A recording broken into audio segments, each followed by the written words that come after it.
Magandang gabi, Mia. Meron bang pag-asang magkaayos sila PBBM ayon kay VP Sara? Yes, June, yan nga ay malabo na dahil nanindigan si Vice President Sara Duterte na hindi na magkakaroon pa ng reconciliation sa pagitan niya at ni Pangulong Ferdinand Marcos Jr. No, hindi ako tao na nagpapaareglo. Tsaka hindi ako tao na nabibili ng pera. Ito ang naging tugon niya nang tanungin kung may pag-asa pa bang magkaroon ng pagkakaayos sa pagitan ng dalawa. Samantala, ayon din sa Vice Presidente, wala na rin siyang plano pa na magkaroon pa ng doble na seguridad kaugnay ng threat na natatanggap.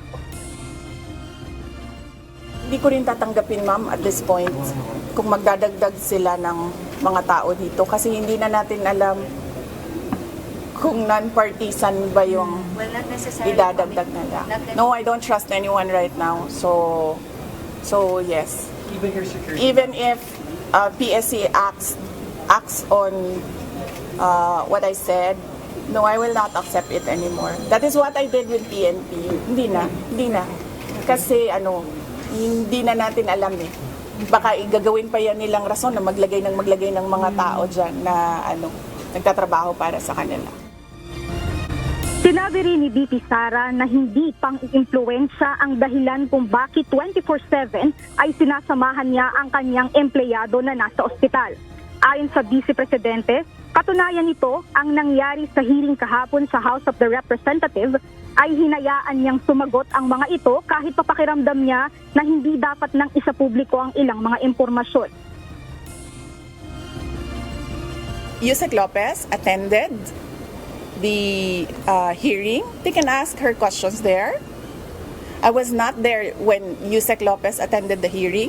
If you saw me yesterday, I was not looking at Gina Acosta.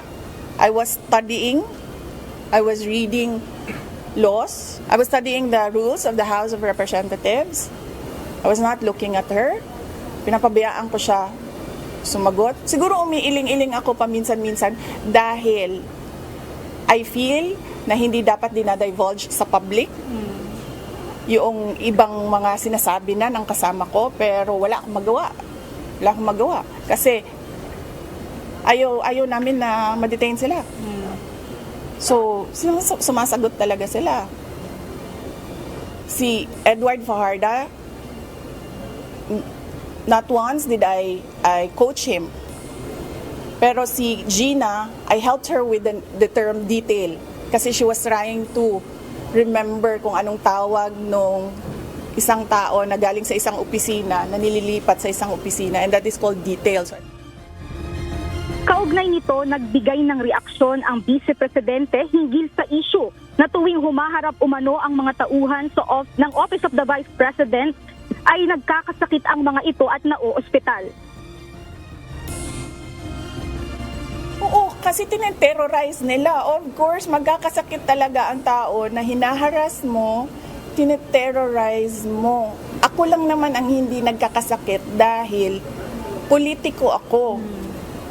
You can terrorize me and harass me all you want. It does not matter to me. Pero these are ordinary Office of the Vice President employees. They are not politicians. They are ordinary citizens. So, pag hinaras mo yan, terrorize mo yan, ganyan talaga mangyayari. Sa kasalukuyan, June, ayon kay VP Sara, under trauma pa si Gina Acosta, kaya hindi pa nila ito nakakausap ng maayos.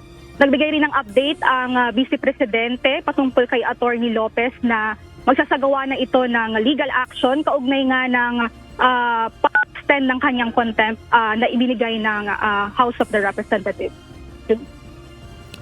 Maraming salamat, Mia Alonzo.